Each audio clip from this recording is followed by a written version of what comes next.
بسم اللہ الرحمن الرحیم۔ استخارہ کرنا ہر کام کے لیے ضروری ہے۔ آپ یقین مانیں بغیر استخارے کے کیے ہوئے کام میں ہمیشہ یوں سر پکڑ کے بیٹھنا پڑتا ہے۔ اس سے پہلے ہم ہر کام کے لیے استخارہ کریں۔ دیکھو استخارہ کیا ہے؟ جسے ہم کوئی بھی کام کرتے ہیں، کوئی گاڑی لے رہے ہیں، کوئی دکان لے رہے ہیں، کوئی رشتے کے لیے جا رہے ہیں، یہ دنیا میں کہیں سفر کر رہے ہیں، تو ہم پہلے اپنے سب سے قریبی سے مشورہ کرتے ہیں کہ دیکھ میرے پیارے میں یہ کام کروں یا نہ کروں۔ جس کو آپ سب سے اپنا خیرخواہ سمجھتے ہیں آپ اس سے مشورہ کرتے ہیں۔ تو سب سے قریب اور سب سے خیرخواہ ہمارے اللہ ہیں، وہ اقرب الیہ من حبل الورید، شرک سے زیادہ قریب۔ تو استخارہ اللہ سے مشورہ کرنا، اے اللہ میں یہ کام کر رہا ہوں، آیا میں یہ کام کروں یا نہ کروں۔ تو استخارہ اپنے ہر کام میں کرو۔ حضور صلی اللہ علیہ وسلم نے صحابہ کو اتنی تاکید سے استخارہ سکھایا اور ہر ایک صحابی کو فرمایا کہ اپنے ہر کام میں اللہ سے استخارے سے مشورہ کرو۔ اور حضور خود بھی استخارہ فرمایا کرتے تھے۔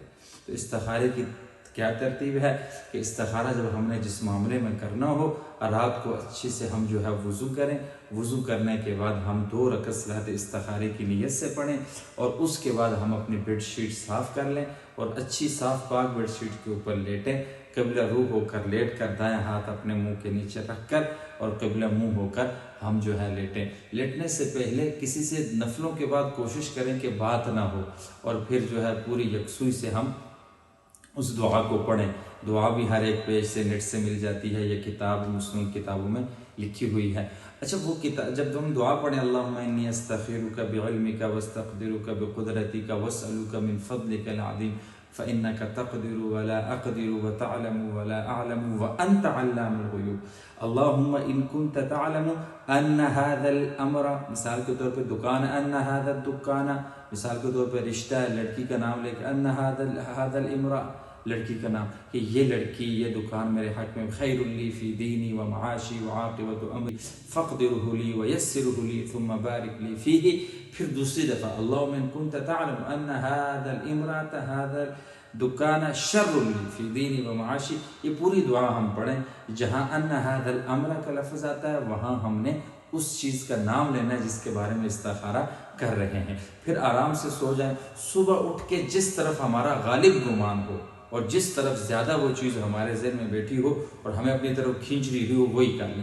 اگر رات کو سمجھ نہیں آتا ہے، صبح سمجھ نہیں آتا ہے، پھر اگلے دن دوبارہ کریں، پھر اگلے دن دوبارہ کریں، پھر 7 دن مسلسل کریں۔ انشاءاللہ ایک نہ ایک دن اللہ رب العزت آپ کے اس کے معاملے میں ظاہر فرما دیں گے، اور آپ جب استخارے سے کام کریں گے تو یہ یقین کریں کبھی زندگی میں ندامت اور پچھتاوا نہیں ہوگا۔ اور بہت سے لوگ جو ہے ایک بہت اہم بات کہ دنیا والوں کو کبھی ایک پیر صاحب کو فون کر رہے ہیں، مولوی صاحب کو فون کر رہے ہیں، بھائی ہمارا یہ کام ہے، ہمارا استخارہ کر دیں، بھائی یہ استخاروں کی دکانیں نہیں ہوا کرتی۔